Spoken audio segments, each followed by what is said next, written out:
Firozpur border से एक हमारा बीएसएफ का जवान जो है वो गलती से बॉर्डर क्रॉस कर गया था और उसे पाकिस्तानी रेंजर्स ने पकड़ा है। ये आप तस्वीरें देख रहे हैं। इस सिलसिले में पाकिस्तानी रेंजर्स और बीएसएफ की बैठक भी चल रही है। ये गलती से बॉर्डर पार कर गया था जवान सूत्रों के मुताबिक और इसे पाकिस्तानी रेंजर्स ने पकड़ लिया। आप देख रहे हैं भारत पाकिस्तान तनाव के बीच ये बड़ी खबर, जब बीएसएफ का एक जवान फिरोजपुर बॉर्डर गलती से क्रॉस करता है, सरहद पार करता है और उसे पाकिस्तान में पकड़ लिया जाता है। ललित अंबरदार, कश्मीर कश्मीर कश्मीर की माला बहुत जप रहा है पाकिस्तान। अभी आपने देखा जितने गेस्ट थे वो बड़े कॉन्फिडेंस, ओवर कॉन्फिडेंस की सीमाएं लांघते हुए कह रहे थे कि अब वक्त आ गया है कि कश्मीर हमारे पास होगा। सवाल यह है कि कश्मीर में जो कुछ हो रहा है उसे आप एक कश्मीर एक्टिविस्ट के तौर पर कैसे देखते हैं? 1990 में जिस तरीके से एथनिक क्लेंजिंग हुई हिंदुओं की, पंडितों की, और अब हमने देखा कि कैसे धर्म पूछ करके वहां पर जिहादी अटैक किया गया। इसको आतंकवाद का अटैक कहने से ज्यादा जिहादी अटैक कहना होगा। बिल्कुल अनुराग जी, मैं कई दिनों से सबको बता रहा हूँ, कई वर्षों से समझा रहा हूँ, जो हमारे पास चैलेंजेस है वो टेररिज्म के नहीं है, चैलेंज जहाद का है। और ये मत भूलिएगा कि पाकिस्तान की बुनियाद जहाद के ऊपर बनी है, क्योंकि उन्हें हिंदू से नफरत है, हिंदू के साथ नहीं रहना है। हमारे सर सैयद की two nation theory, Mohammad Iqbal की टू नेशन थ्योरी, जिन्ना की टू नेशन थ्योरी के ऊपर हिंदुस्तान के मुसलमानों ने पाकिस्तान बनाया ना, अपनी मादर वतन के साथ गद्दारी की 14 अगस्त 1947 को पाकिस्तान बनाया। तब से आज तक इमेजिन कीजिए, महात्मा गांधी ये दिल्ली के अंदर सत्याग्रह में बैठे हैं कि पाकिस्तान को 50 करोड़ रुपया दे दीजिए, उनको थोड़ा मदद हो जाएगी। और ये लोग वही 50 करोड़ रुपया लेके हिंदुस्तान के ऊपर कश्मीर जात शुरू कर दिया।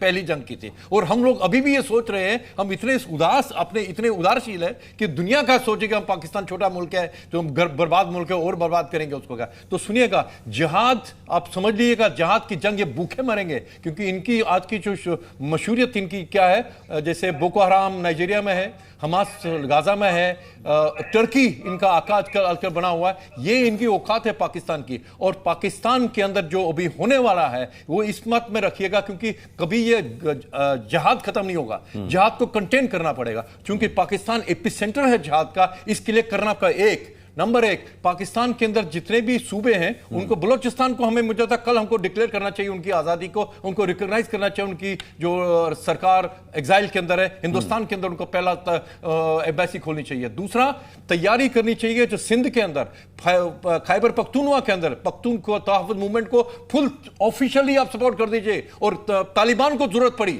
तालिबान को मदद कीजिए कि हम भी दुरान लाइन को नहीं मानते, आप जाके आर पार अपना कर लीजिए, ग्रेटर अफगानिस्तान बना लीजिए। तीसरी बात, पाकिस्तान के जितने भी कैंटोनमेंट हैं, सारे कैंटोनमेंट्स को हमें, इंक्लूडिंग ये their headquarters, GHQ headquarters Rawalpindi, इनको उनके बेवाओं का हेडक्वार्टर्स बनाना है। ये बहुत जरूरी है, ताकि ये तब तक, जब तक है पाकिस्तान का, जब तक अस्तित्व है, जब तक इस्लामाबाद है, मैं पॉलिटिकल इस्लाम की बात कर रहा हूं, जब तक जहाद का इस्लाम है तब तक आपको सिर्फ कंटेन करना पड़ेगा। क्योंकि मुझे उम्मीद लगती है एक रिफॉर्मिस्ट की तरफ से, प्रिंस सलमान सऊदी अरेबिया का है, उससे उम्मीद लगती है कि पाकिस्तान इस्लाम के अंदर रिफॉर्म्स आएंगे तो जहाद की जो मेंटालिटी है खत्म हो जाएगी। और शायद पाकिस्तान का जो तब तक हिस्सा बच गया होगा वो शायद वजूद में रहेगा। अदरवाइज पाकिस्तान को इंप्लोड करना है, आपने जिहाद की जो एपी सेंटर है उसको छोटा करना है, वो बहुत जरूरी है, वो करना जरूरी है। और गिलगित बल्तिस्तान बता चुके हैं, वो तो हमारी जमीन है, वो कल अगर डिक्लेयर हो जाती वो, और तो हमारा गिलगित बल्तिस्तान तक रास्ता खुल जाएगा। और ये मत भूलिएगा, जो तुम्हारे आका थे,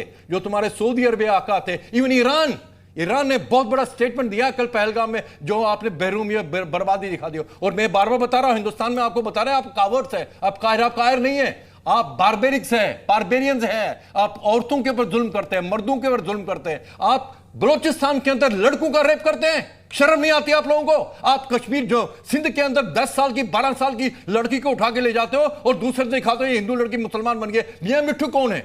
मियां बिट्टू एडवोकेट स्पेशलिस्ट है कि हिंदू लड़कियों को अगवा करके मुसलमान बनाता है। तो आपको यह समझना पड़ेगा, आपने ईस्ट पाकिस्तान के अंदर अपने मुसलमान बंगालियों के अंदर रेप और मर्डर किया था 1971 में। और याद रखिएगा 1971 में जो आपने बेल्ट हमारे फौजियों के सामने उतारी थी ना, वो याद रखिएगा, वो हॉन्ट करेगा आपको जिंदगी भर। और आम पाकिस्तानी को बता रहा हूं, ये साइफ मुनीर, ये जो आपका जो ये सरगना है ना, इसको तो जिंदा यहां पे लाएंगे, इसको जिंदा यहां लाएंगे, लटकाएंगे दिल्ली के लाल किले के अंदर। आप अपना ख्याल कर लीजिए, हम आपके साथ सहानुभूति रखते हैं, आप आवाम ठीक जो है है, पाकिस्तान का, लेकिन आपका कैंटोनमेंट गाजा बनेगा, हर पाकिस्तान का कैंटोनमेंट गाजा बनेगा, ये आपको दावे के साथ आप कह सकते हैं।